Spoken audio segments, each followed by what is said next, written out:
Bismillahirrahmanirrahim. Assalamualaikum warahmatullahi wabarakatuh. Good morning students, how are you today?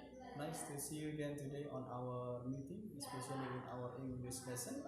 Dan hari ini kita akan kembali mereview, mengulangi kembali beberapa kosakata berkenaan dengan materi yang sudah pernah kita pelajari guna menghadapi persiapan penilaian akhir semester yang kita akan hadapi pekan depan insyaallah. Nah, hari ini saya akan kembali mengingatkan tentang kosakata berkaitan dengan parts of body. Parts of body yang artinya bagian-bagian tubuh.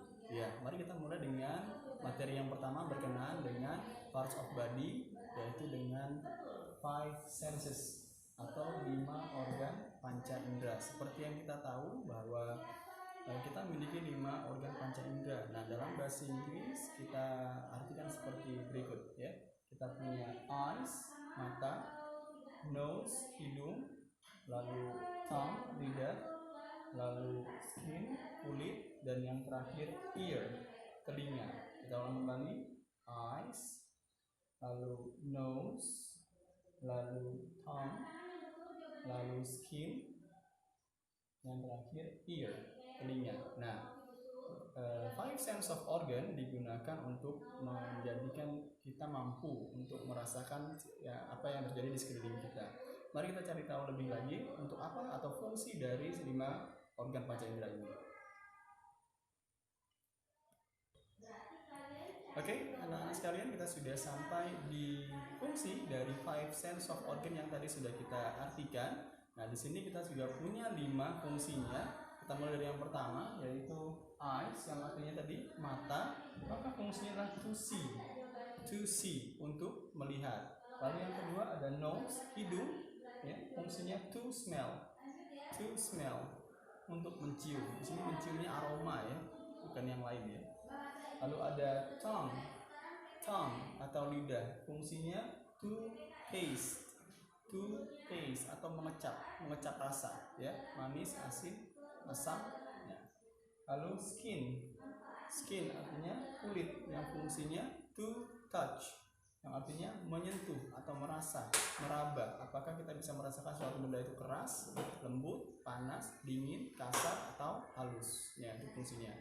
Lalu ear, telinga, yang fungsinya to hear, yang artinya mendengar. Nah, itu sedikit tentang 5 sense of organ and its functions. Oke, kita sambung dengan materi berikutnya. Ya, masih berkenaan dengan parts of body, kita juga sudah memiliki beberapa kosakata lain berkenaan dengan parts of body selain 5 sense of organ yang tadi sudah kita bahas. Nah, di sini ada beberapa kosakata berkenaan dengan parts of body yang sebenarnya tidak sebanyak parts of body yang kita miliki, namun hanya beberapa bagian saja. Nanti kalian bisa explore atau bisa cari tahu lebih banyak dengan mencari arti di kamus ya. Di sini saya sudah tuliskan beberapa kosakata seperti shoulder ya, sama-sama lanjutkan. Head, arm, elbow, hand, chest, mouth, stomach, cheek, chin, lips, foot, finger, and the last yang terakhir knee. Oke, mari kita coba review kembali arti dari masing-masing. Nah, sambil dipikirkan ya. Kalau sudah, kita cek jawabannya. Oke, mari kita periksa jawaban kalian tadi. Apakah jawabannya benar? Sini sudah ada jawabannya dan arti dari masing-masing kata. Mari kita lihat. Kita ulangi kembali sambil menyentuh bagian yang tadi kita sudah sebutkan. Shoulder, head, arm, elbow, hand, chest, mouth, stomach, stomach, cheek, cheek, chin, chin, lips, lips, foot. Foot adalah bagian kaki yang kita biasa menggunakan sepatu ya. Jadi sepatu itu digunakan di foot.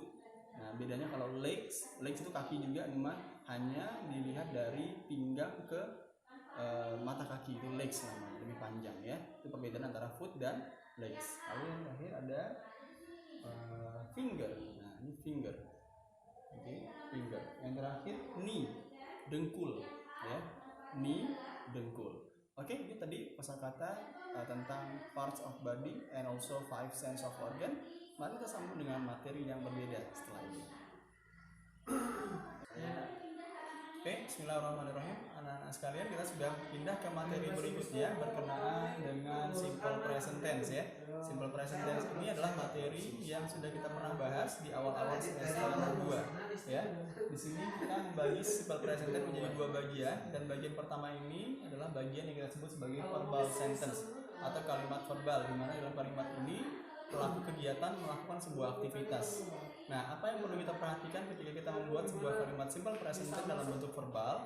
Yang harus kita perhatikan hanya satu hal. Yang pertama adalah apakah kata kerja yang kita gunakan akan ditambahkan s, ditambahkan es atau tidak sama sekali. Itu permasalahannya. Jadi penambahan s atau tidak sama sekali akan mempengaruhi jawaban kita atau cara kita membuat kalimat tersebut. Nah, sebelum kita masuk ke situ, kita harus memperhatikan dulu aturannya. Jadi sebelum kita menambahkan s atau s, hal yang pertama kita lakukan adalah memperhatikan jenis subjeknya. Subjeknya yang wajib ditambahkan s atau s harus dalam pola she, he, atau it. Ingat, she, he, atau it. Tidak boleh subjek dalam pola yang lain ya. Nah, jika subjeknya she, it, maka kita berkesempatan untuk memilih apakah kata kerja tadi tambahkan s atau s ya, baru boleh memilih. Jadi wajib she, it dulu baru boleh memilih. Nah, untuk memilih s atau s ini kita juga dihadapkan dengan pilihan atau aturan. Jika kita ingin menambahkan akhir kata s, ada syaratnya. Apa syaratnya? Kata kerja yang kita gunakan harus berakhiran s, x, ch, sh, y yang dibaca i, s, ss, o atau z. Nah, ini adalah kata-kata atau huruf-huruf akhir yang jika berada dalam sebuah kata kerja, maka kita wajib menambahkan s di akhirnya. Oke, kita langsung ke contohnya saja ya. Di sini sudah punya 4 kalimat, di mana masing-masing kata disebut kalimat verbal, di mana subjeknya melakukan aktivitas. The cat, apa?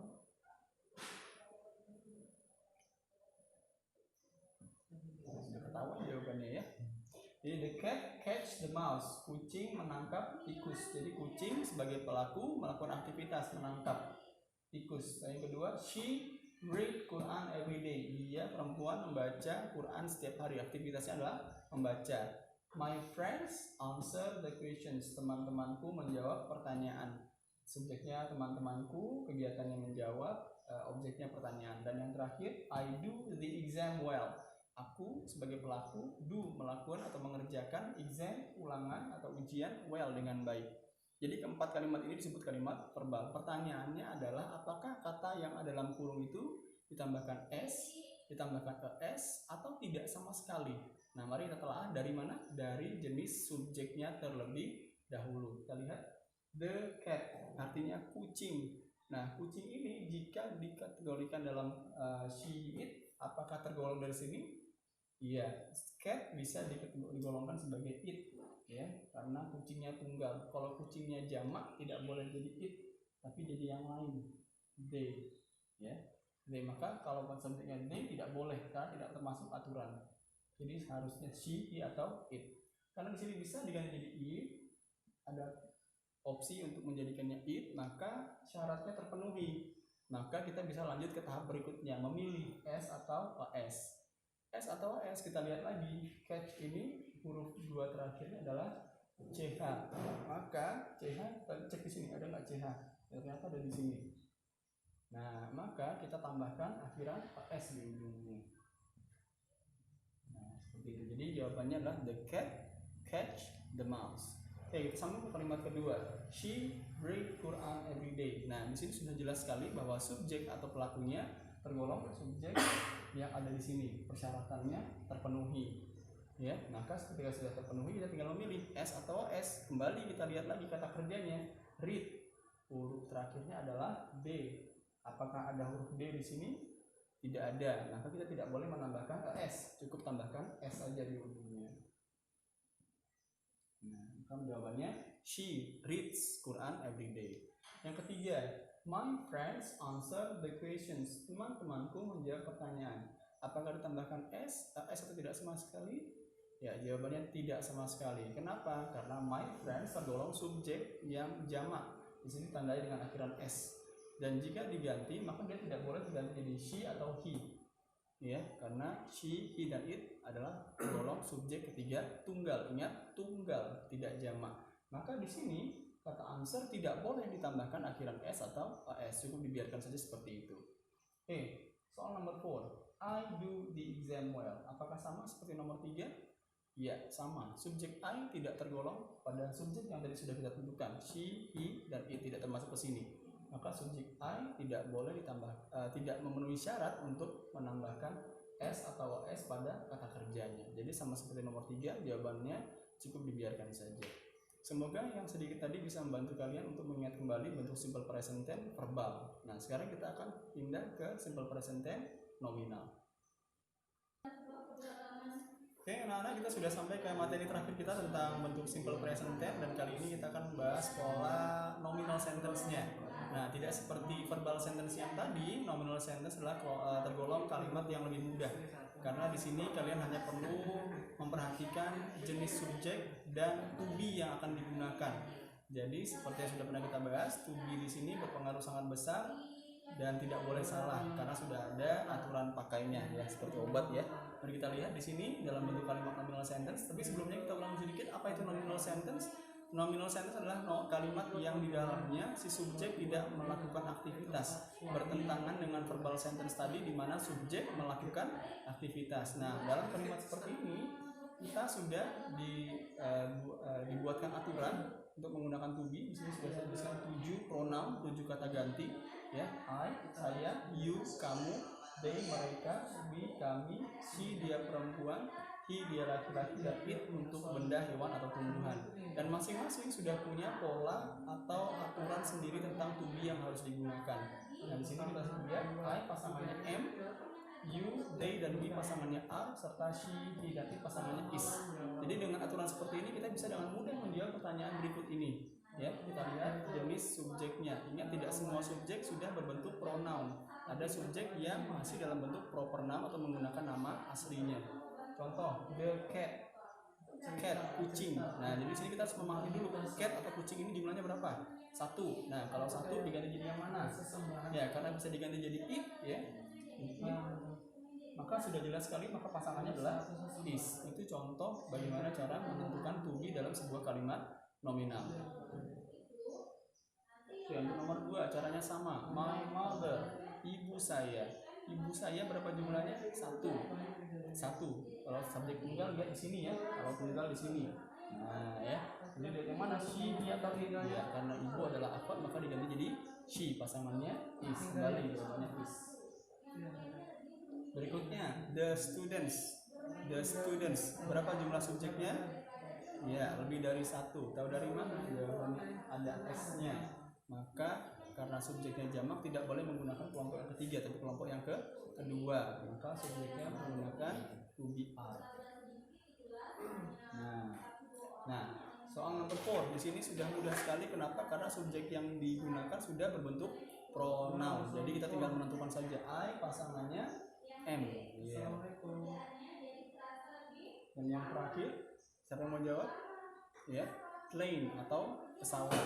Plane atau pesawat ini jika diartikan dalam pronoun maka menjadi subjek yang mana? Ya, subjeknya adalah it. Kenapa? Karena subjek plane adalah kata benda tunggal. Jadi kita gunakan it sebagai penggantinya. Tapi tidak kita ganti, hanya untuk membantu menentukan to be apa yang dipakai. Maka to be-nya adalah is. Dan itu saja anak-anakku sekalian berkaitan dengan sebab present tense, verbal dan nominal, beserta parts of body, tentang 5 sense of organ and parts of body yang lain. Semoga bisa mengingatkan kembali tentang materi-materi tersebut dan mempersiapkan kalian lebih matang untuk menghadapi persiapan penilaian akhir semester yang akan datang. Terima kasih banyak atas perhatiannya hari ini. Saat akhiri, wassalamualaikum warahmatullahi wabarakatuh.